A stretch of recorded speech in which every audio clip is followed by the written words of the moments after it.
So one last thing one last point I wanted to make about Western is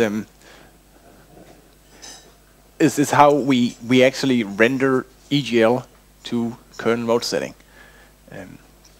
So this is something that it's its own little library. It's a feature that fell out of the Western work, and it's useful in its own right. It's not dependent on Western or anything. And in fact, it's not even dependent on the DRM infrastructure or anything.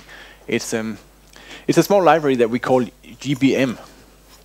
And when you work with EGL, the way to get EGL started is that you have to have some native types that you start out with.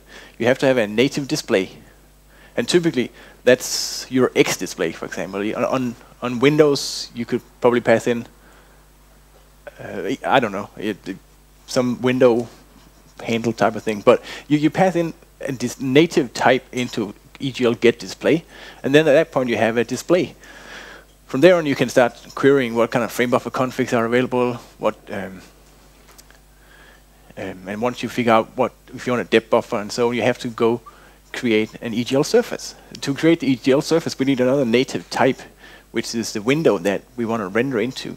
So again with X, that's your X window. So with X, you create the display first from the X display, then you look for the EGL config that decides whether you have depth or stencil buffer, the bit depth of your color buffer, and so on. Once you have picked that, you put those things together to create an EGL surface from the X window. So you have to create the X window outside EGL. You have to figure out how big you want that to be, and so on. That's all X stuff. That's all well known. And once you've done that, you pass that X ID into create surface, and you have a surface. And then once you have a surface, you create an EGL context. You make that current, and then you're good to go. You can start rendering, fire off GL commands, GLES2 commands, OpenVG, any of the APIs that live under the EGL umbrella. So that's how EGL works, and that works well if you have a Windows system. It works well if you're running under X, if you're running under Windows or Mac or anything that gives you those native types. If you're running under kernel mode setting, there is no Windows system, and there is no way to get up and running there. But that's what GBM does, because it's a very simple API, because we start out by creating a GBM device, and we pass in a file descriptor. And this is where it's not technically DRM dependent, but what you pass in here is a DRM file descriptor. But you could pass in, have a different driver model, as long as you can identify the device you want to start rendering on with a file descriptor. So maybe that's a device file, maybe it's another kind of file descriptor, but as long as you have a file descriptor that identifies the GPU in some way you want to render on, you can start out here. But again, so that part is Linux specific or DRM specific. Open the DRM device, get the file descriptor, and pass it in here, and then you get a GBM device. And that's a native display in EGL terms. So now we have a data type we can pass into EGL get display, and then we're halfway there, because now we have an EGL display. We can do all the other EGL things that I just described, where you look for an EGL config and try to figure out whether you want a depth buffer or not. And once you figure that out, and you want to create your surface, we need a native window type, where we use, on the X we use the XID. On the GBM we can create a GBM surface. So what we do here is that we pass in the device that we created. We give it a width and height.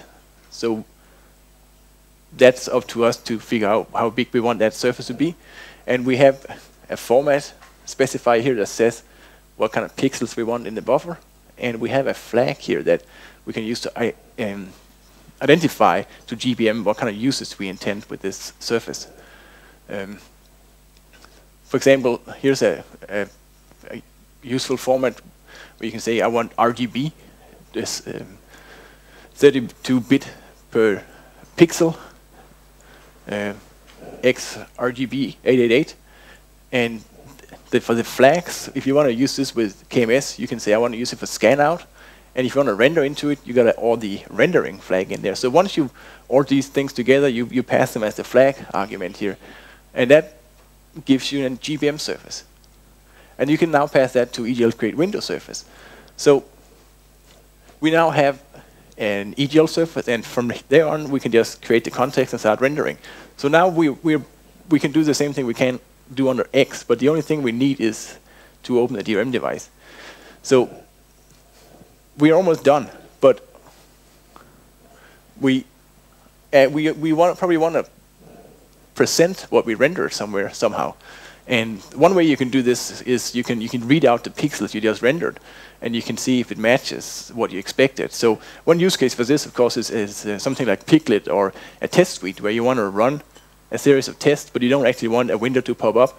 You don't want maybe you don't even have a window system yet. Maybe you don't have mode setting. So if you're bringing up new hardware, if you're running a headless test suite, then this is all pretty good. You can just plug your test suite in here and start rendering and read out pixels. But for something like Western, we do want to actually show what we rendered. So there are a couple of other entry points here. There is log front buffer. So what happens is, after rendering, we swap buffer, and what we render into the back buffer becomes the front buffer. And once we've done that, we can say log the front buffer. And that means that we from the surface now spits out a buffer object. And this is in the Mesa implementation, this is just a thin wrapper around a kernel side buffer object. So we have a buffer object here that essentially represents it's like an X-pix map. It's a buffer of pixels that we can throw around. And one of the things we can do with the buffer object is we can get a handle on it, and this handle is designed so that it's a union GBM BO handle. So it can be a number of things. And the GBM API is designed so that it could work with OpenWF display, for example. So you don't have to use KMS. You can tie in with other mode setting APIs. But for KMS, we get a handle out that we can then use to create a KMS frame buffer, and then we can use KMS to page flip to that frame buffer. We can mode set that frame buffer. So this is how what we just rendered to appear on screen. And of course, in case if we're doing KMS and want to page flip to it, we should make sure that when we allocate the surface, we allocate the surface to be the same size as the mode we're trying to scan out. But that's all details. Once we lock the front buffer, that takes the buffer out of the surface. So the surface is kind of like a buffer queue. So we can take a buffer out and log it and use it for something. And while we're holding on to that buffer, the GBM surface can't use it. But maybe the GBM surface is double buffered, so we can start rendering again, and the GBM surface will render to the other buffer. Or maybe it's triple buffer. We don't know. But we might get an error when we try to pull a buffer out if we run out of buffers, or we might. And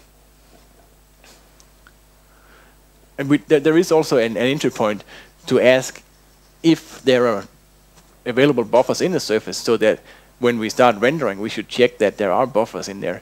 So this is it's a little different from regular Windows systems. In X, for example, you swap buffer, and if you render again and there are no buffers available, we end up blocking somewhere in swap buffer. Or maybe in the first time we try to render to a surface, we end up blocking. So in GBM, we don't really have any way to block the client when it tries to render. So if you try to render and there are no available buffers in the surface, we get undefined behavior. So we always have to check if there's an available buffer in the surface, and if there is, you can render the next frame. So it doesn't. There's no blocking. It's kind of a polling scheme, but that's basically because we're trying to not have any dependencies on Windows systems or servers or anything out there. So the client has to check first, and of course, the way we get available buffers in the surface is that there is a counterpoint to this entry point that lets you release the surface back, release the buffer back into the surface. And once you've done that, you know that there's at least one available buffer in the surface, and you can start rendering. So that's how that works. So it is kind of like a buffer queue, buffer pool, where you can render into a buffer and take what you just rendered out and use it for something. Once you're done using it, you can put it back in. And of course, the way we use this in Western or anything that runs on KMS is that we page flip to that buffer, we render the next thing, and once we page flip away from the buffer, we know that it's no longer scanning out and we don't use that buffer anymore. So when we're done scanning out that buffer, we put it back in the surface. And that's essentially how the core loop of Western works, is that we have this surface that gives us a pool of buffers. We take buffers out to scan out from them. Once we're done scanning out, we put them back in, and we just keep doing that.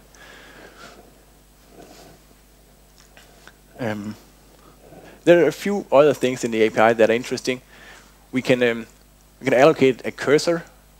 This is kind of a special case for hardware cursors, which in many cases don't really have, there's no way to render into a hardware cursor, so we don't have a way of pushing content into a hardware cursor buffer.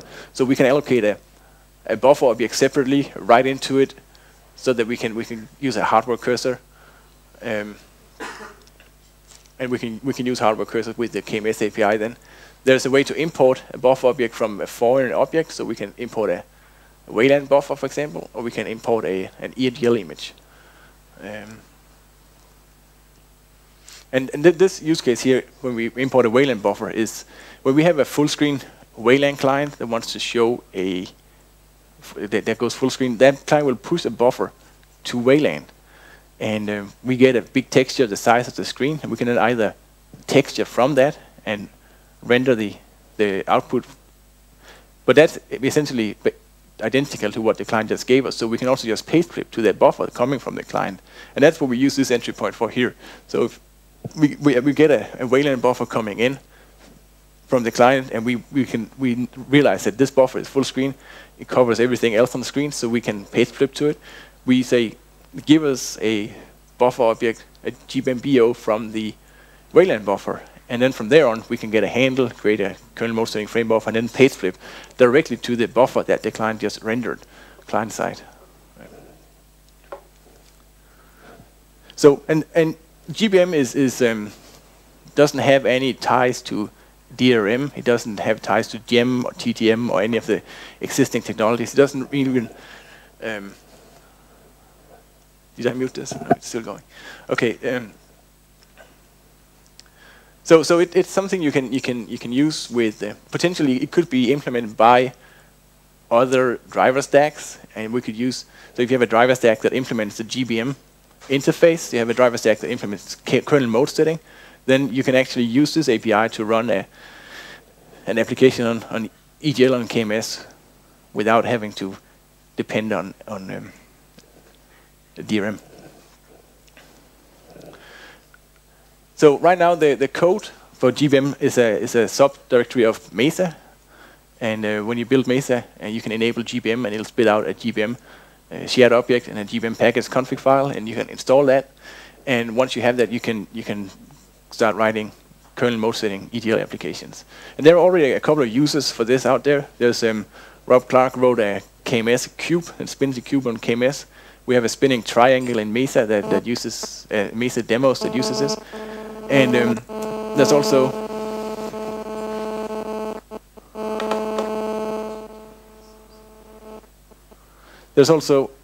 KMSCon, which David Herman is working on.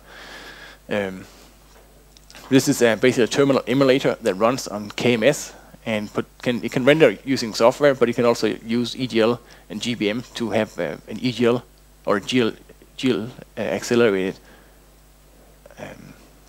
KMS console. And that's a very cool thing, because we get nice anti-alias fonts, we get smooth, fast scrolling, and we can get better internationalization and multi-character input than anything we get from the current kernel side VT. But it's out there. It's a useful thing in its own. And the way we do it is that in implementation it's a little different for Gallium drivers and DRI drivers, but in some cases we actually end up loading the DRI driver early on so that we can allocate the buffers using the DRI driver, and then we pass the buffers back to the driver to render into later on. But all that is implementation details. The point is that it's a nice little self-contained library, and we're planning to lock the API down and call it stable when the 9.0 Mesa release goes out. So that's kind of a sub feature of Mesa 9.0. Yeah. So that was actually a little I thought about doing a talk on GBM itself, but it's a very small feature. But it's a cool thing.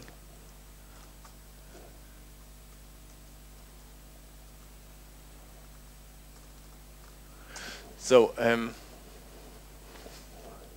and I don't want to talk too long about X Wayland either, because I think it's really at the point where we need to just refactor the patch and send the patch out to the X developer mailing list and have some patch review. So this presentation here is not a substitute for patch review or anything like that. And when we start looking at the patches, that's where we're going to do the work. But I'm just going to do a quick overview of what X Wayland is, how it works, and I guess I've already kind of described this previously with the demo, but there is a component, an X module that we did sitting. You can see here's a dir stat. That most of the code is in its own new module here, which is the part that actually connects to the Wayland server, talks Wayland protocol, and hooks into the X server. So when the X server renders into a surface and generates damage events, the Wayland module intercepts that and tracks the damage and eventually pushes that damage information to the compositor.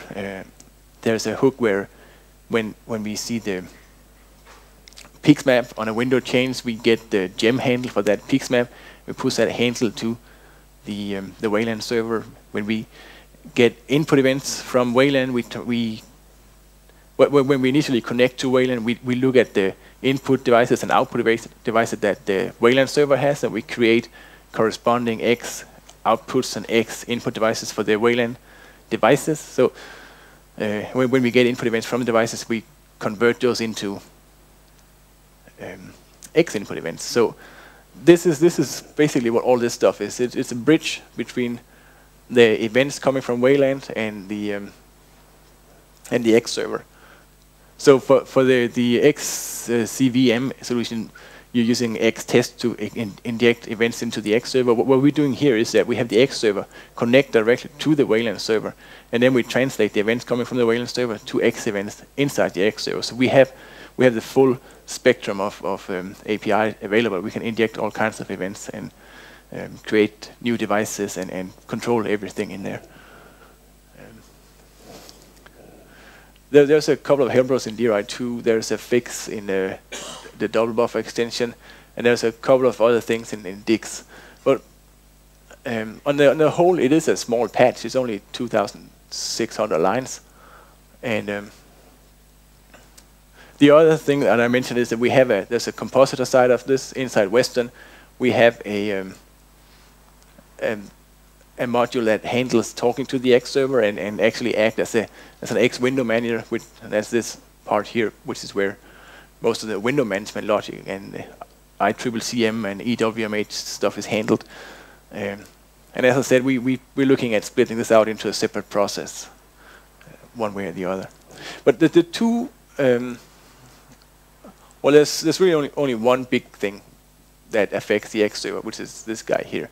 Let me just say, there's a couple of additions in the Composite plugin, a Composite module, because we have to be able to actually redirect sub windows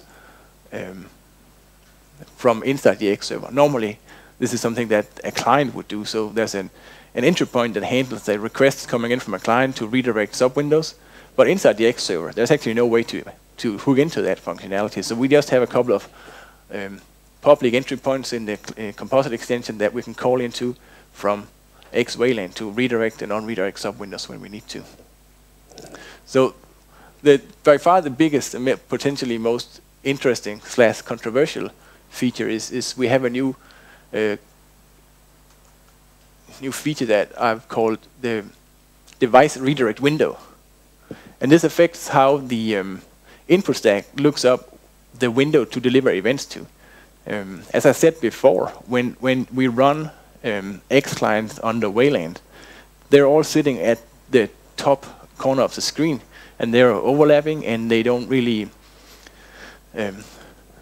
we don't raise the lower windows because we just put them all there, and we don't try to manage the stacking of X windows or the position. We don't try to match that up with what the Western compositor thinks. One of the big challenges for an X window manager is to keep the stacking model of windows that the window manager tracks in sync with what the X server is, what the actual stacking is. So the window manager has to try to track that, and it's a really complex problem because how asynchronous and complex the X protocol is. And so in Western we don't do that at all. So what we do need then is a way to deliver input events to the right window, and X compositing manager relies on placing windows on the screen so they match up with what the compositor renders. So if this was an X compositor and this terminal was an X window, the compositor will have to put that terminal in that position in X2, and I have to put that terminal on top in X, so that when the mouse moves over here, the X will decide based on where that X window is to send the event to the right client, even though it's all rendered by the compositor, and the compositor might want to rotate that window. That's just not possible, because if we did that, the X server would not know how to send the event to the right window. So we sidestep all this by having a new entry point in the input stack, where we, for a given device, can say redirect input events. And in many ways, this is the exact it complements the composite extension for output, where we can say for any window in the window hierarchy, we can detach that from the normal output rendering, so that when you render the X windows, you have the hierarchy and you render those windows into a backing pix map. And but with Composite you can pull out a window from that stack, and then that entire sub hierarchy ends up being rendered to a pix map. What we do with the redirect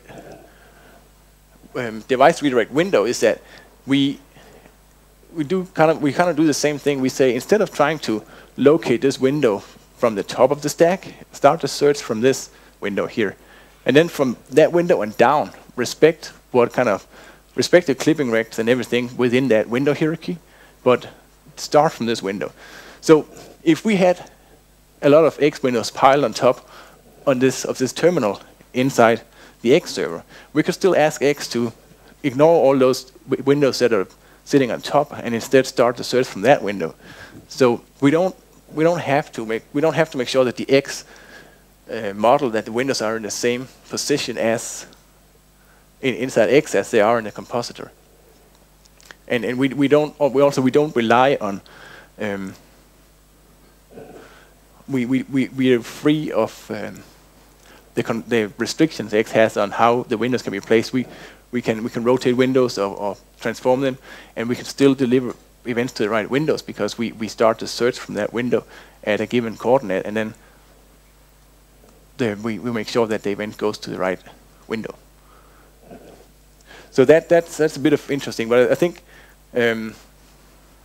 it's something that's better discussed on the mailing list, but we can get a better feel for the implementation and the technical side effects of this.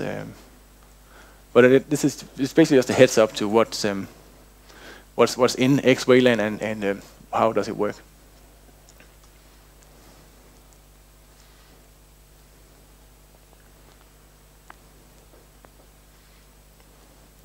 All right, I don't think I want to take much more time. So I guess, are there any questions to XWayland and how this all works?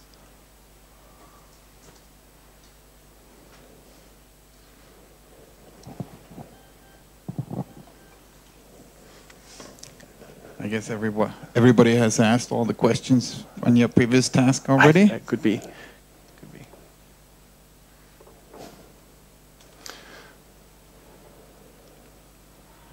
Okay, I just got an SMS from my next speaker. Okay, he will not be here today, so unfortunately we'll not have Mario Kleiner's talk.